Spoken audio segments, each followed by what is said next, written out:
On parle toujours d'avancer, de prendre un pas vers l'avant, de construire un monde meilleur.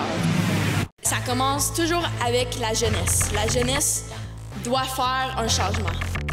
Le PFCNO, c'est une occasion pour les jeunes du Nord et de l'Ouest de pratiquer leur français et de s'engager politiquement et de connaître un peu plus notre système politique.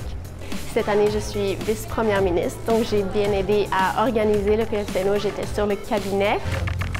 Je suis un député de la Saskatchewan. C'est ma première fois que je viens participer à un événement comme ça, surtout un gros événement PFCNO. Et oui, j'adore ça.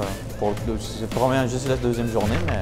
Votre gouvernement présenta 3 projets de loi. Pour moi, la politique, c'est important parce que ça représente notre voix au sein du gouvernement. Et sans ça, on n'aura pas d'influence ou de pouvoir d'influence sur les lois déposées en Chambre.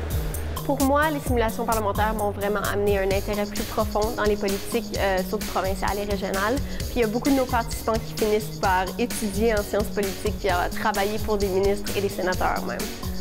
C'est impressionnant quand la personne rentre avec la masse, c'est comme ça représente le pouvoir, là, comme c'est respect, ça impose le respect.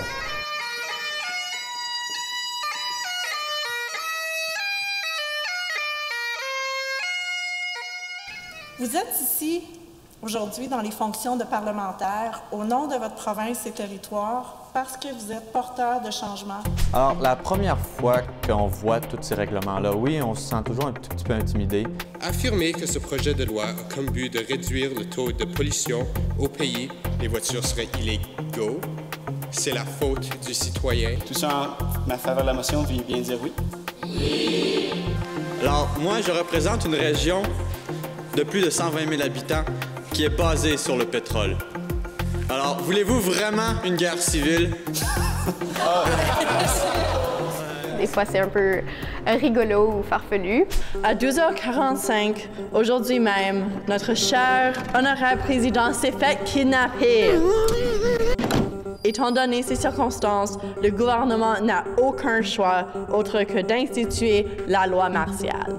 On aime bien ça, s'amuser puis se jouer des tours, puis on pensait que ça l'amènerait à une espèce d'animation, de kidnapper notre président. Encore une fois, le gouvernement ignore les besoins des citoyens, leurs droits et leurs libertés. Les jeunes qui veulent s'impliquer dans le gouvernement, c'est une très bonne idée, puis ils devraient absolument le faire parce que ça vaut la peine. J'encourage les jeunes, je leur dis, allez voir vos représentants régionaux, allez voter, participez, incluez-vous dans tous les comités que vous pouvez. C'est tellement important, on a besoin de faire entendre notre voix.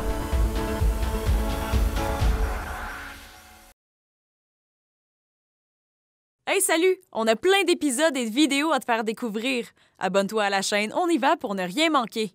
À bientôt!